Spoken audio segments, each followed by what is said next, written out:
Kalau kita bicara mengenai Anies, ya saya beberapa kali ya selalu menyatakan, coba sebutkan apa sih yang membuat kalian senang terhadap Anies?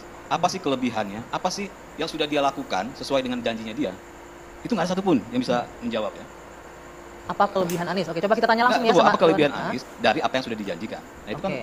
selama ini belum terjawab. Yang selalu dijawab adalah bahwa beliau orang hebat, beliau santun dan segala macam hal-hal yang tidak sesuai dengan apa yang ditanyakan. Oke, boleh ditanggapi dari pendukungnya Anies Baswedan, ini ada relawan Anies dan juga ada relawan Ya. Abdi Rakyat.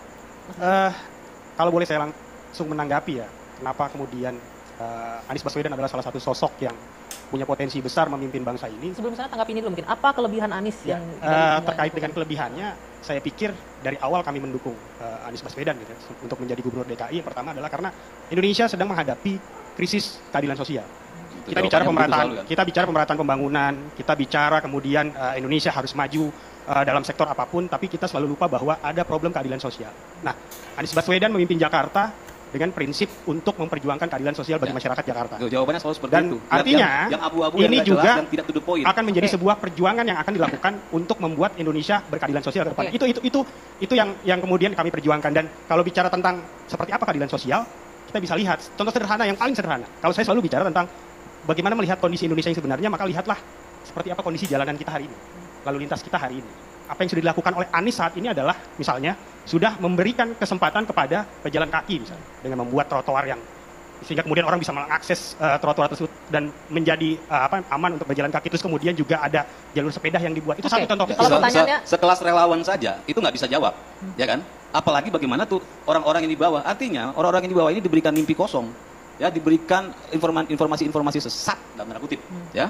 Sehingga ketika saya tanya pun mereka akhirnya bereaksi emosi. Kenapa? Karena mereka merasa ketika saya bertanya seperti itu seperti kayak menohok mereka gitu. Nah, Bereaksi dengan sekelas emosi. relawan saja, Oke. ya, yang merasa memiliki Anies itu pun nggak ngerti ini Anies apa. Oke, Babe Hekal. Ini pertanyaannya sederhana. Apa kelebihan Anies dari apa yang telah dijanjikan? Kan itu pertanyaannya. Bisa dijabarkan. Kalau Teddy nggak mau baca koran, ya susah. Disampaikan saja, Bang. Tinggal Kalau- jawab apa? Udah, jangan Kalau- bertele-tele. Gini. Enggak, kalau Bergantian Bung bertele-tele. Teddy. Saya menanya ke Begini, sini. begini, Nanti begini. saya minta tanggapan Anda. Seekor keledai, ini lagi cerita ya, seekor keledai selalu mengatakan the grass is blue, the grass is blue, the grass is blue. Rumput itu biru, rumput itu biru. Karena seringnya nyanyinya seperti itu. Harimau ini berkata loh, the grass is green. Akhirnya dia protes. Blue, biar gimana pun, dibawalah ke pengadilan. Begitu dibawa pengadilan, singa memutuskan, oke yang benar keledai. Marahlah. Begitu selesai, hei, kamu kan tahu, rumput itu kan hijau. Kenapa kamu katakan biru? Ya biar gimana pun buat dia tetap biru. Wow, Justru wow. kamu yang bersalah, kok meladeni ucapan seperti itu. Mungkin cerita ini bisa dipahami oleh Mas Teddy. Nggak mungkin kita bisa gini ya, 296 taman Jawab yang dibuat aja. itu. Sebentar. Jawab aja. 200 lagi nggak jawab. Ah. 296 taman yang dibuat itu kagak bakal kelihatan. Janji 6 jam surut setiap banjir itu nggak bakal kelihatan. 4 WTP berturut-turut setiap tahun itu nggak bakal kelihatan. Kenapa? Karena rasa benci yang sudah mendalam tidak akan pernah kelihatan. Saya cuma memberikan nasihat. Rasulullah Abang bersabda, menganggap saya membenci Anies gitu. Rasulullah bersabda, Anda menuduh saya membenci ya. Anies? Nih, Rasulullah Bentar, bersabda, ya, siapa yang menjatuhkan, pasti dia yang akan jatuh. Dan siapa yang meninggikan sahabat saudaranya, dia yang ditinggikan oleh Allah. Jadi kalau saya Masya mau Allah. izinkan menasihati, maka lihatlah semua kebaikan orang dan angkatlah orang itu. Kau akan diangkat oleh Allah. Dan ketika kau mencoba menjatuhkan orang, demi Allah orang itu nggak bakal jatuh. Yang jatuh adalah dirimu sendiri. Kapal itu di sekelilingnya itu ada air dan kapal itu tidak akan pernah tenggelam. Justru kapal itu akan tenggelam ketika airnya masuk ke dalam kapal itu. Jadi Oke.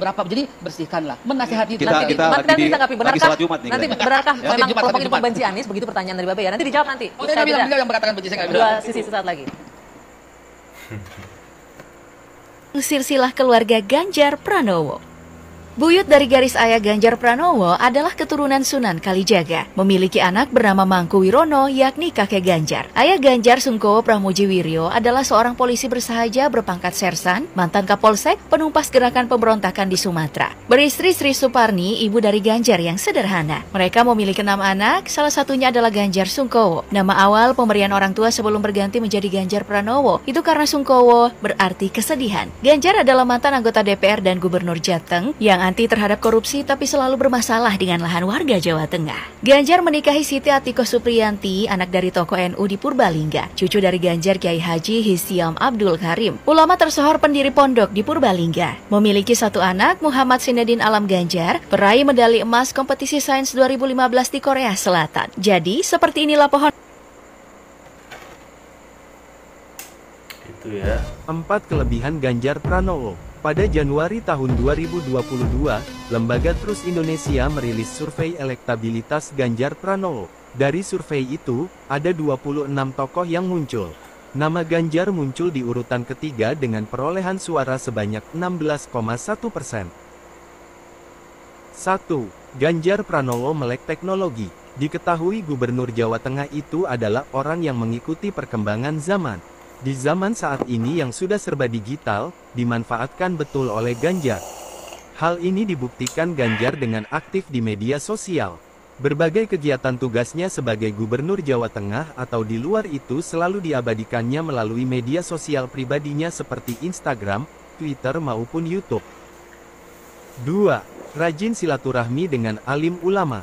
Salah satu kelebihan Ganjar Pranowo adalah rajin untuk bersilaturahmi dengan para alim ulama. Meskipun di luar lingkaran partai, Ganjar justru melakukan tanpa sungkan. Kat biasa, kehidupannya sehari-hari tidak lepas dari menjalin silaturahmi baik nyata maupun media sosial. 3. Sosok pemimpin rendah hati. Ganjar Pranowo dinilai sebagai pemimpin yang rendah hati. Hal itu tampak saat dia berada di tengah-tengah masyarakat. Dia akan menempatkan dirinya sejajar dengan masyarakat. 4. Ganjar Pranowo digemari kaum milenial. Direktur Eksekutif Sudut Demokrasi Riset dan Analisa, Sudra, Fadli Harahap, pernah membeberkan keunggulan Ganjar Pranowo. Baginya ada 3 poin utama yang membuat nama Ganjar makin berkibar.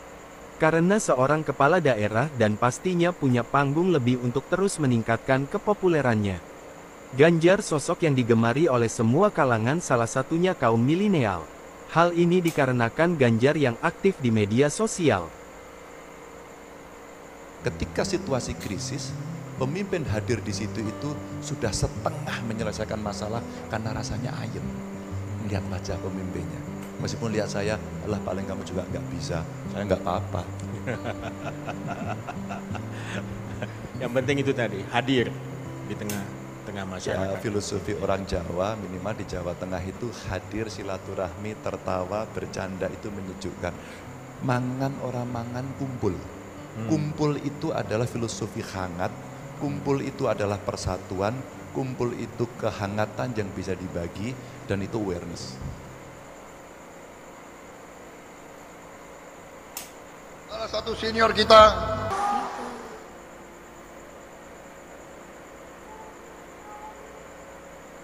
kenapa saya tahu? Karena orang kelihatan aslinya itu pada saat kondisi itu menjadi sulit. Karena dia tahu saat itu istrinya anak presiden. Dia harus berperang ke Timur kan. Dia harus perang dia ke Papua kan. Dengan segala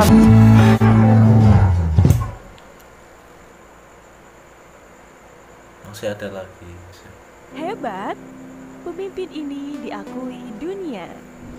Ini adalah dunia yang mengakui kelebihan Prabowo Subianto, seorang tokoh yang memancarkan keberanian, kebijaksanaan, dan kepemimpinan yang kuat. Dalam pandangan dunia, Prabowo dihargai karena visinya yang jelas dan tekad yang tak tergoyahkan. Ia dikenal sebagai seorang pemimpin yang berani berbicara dan bertindak demi kepentingan rakyatnya. Kelebihan Prabowo Subianto sebagai seorang tokoh yang diakui oleh dunia adalah sumber inspirasi bagi banyak orang, terutama generasi muda, yang melihatnya sebagai contoh kepemimpinan yang tangguh dan penuh semangat. Mantap sekali.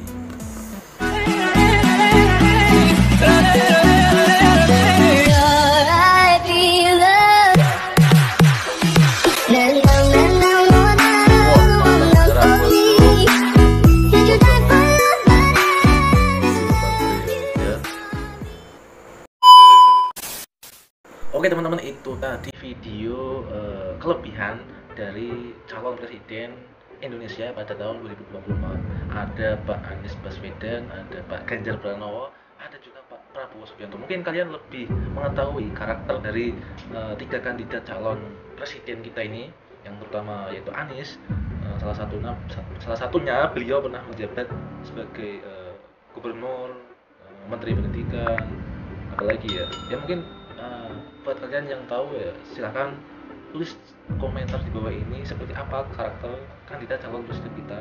Dan yang kedua yaitu Pak Ganjar Pranowo. Pak Ganjar Pranowo juga pernah menjadi DPR, itu pernah jadi gubernur 2 periode ya di Jawa Tengah. Dan mungkin buat kalian yang tahu karakternya Pak Ganjar Pranowo yang sudah mengenal lebih dekat lagi, silakan kalian tulis komentar di bawah ini. Kemudian yang terakhir itu ada Pak Prabowo Subianto. Pak Prabowo Subianto ini memang orangnya militer ya. Karakternya beliau memang nasionalismenya cukup tinggi ya. Jiwa patriotnya juga udah kelihatan ya. Karakternya memang begitu, bukannya beliau itu ambisius, tapi beliau itu memang ya gimana ya, jiwa tentara itu pantang tumbang ya sebelum gimana maksudnya? Pokoknya sebelum tumbang itu tetap masih berjuang gitu. Itu motivasi buat tentara mungkin seperti itu ya. Jadi memang udah biasa kalau Pak Prabowo memang tegas bawaannya ya, karena beliau memang dari muda mungkin sudah terdidik jiwa patriotnya. Kalau Pak Ganjar mungkin lebih kalem, lebih ya mungkin nasionalis juga, tapi ada jiwa-jiwa religius. Kalau Pak Anies itu mungkin buat saya belum terlalu mengetahui ya. Mungkin kalian lebih tahu, kalian silahkan tulis di bawah ini, komen di bawah ini. Oke, sekian dari saya. Kurang lebihnya saya mohon maaf. Kita tutup. Assalamualaikum warahmatullahi wabarakatuh.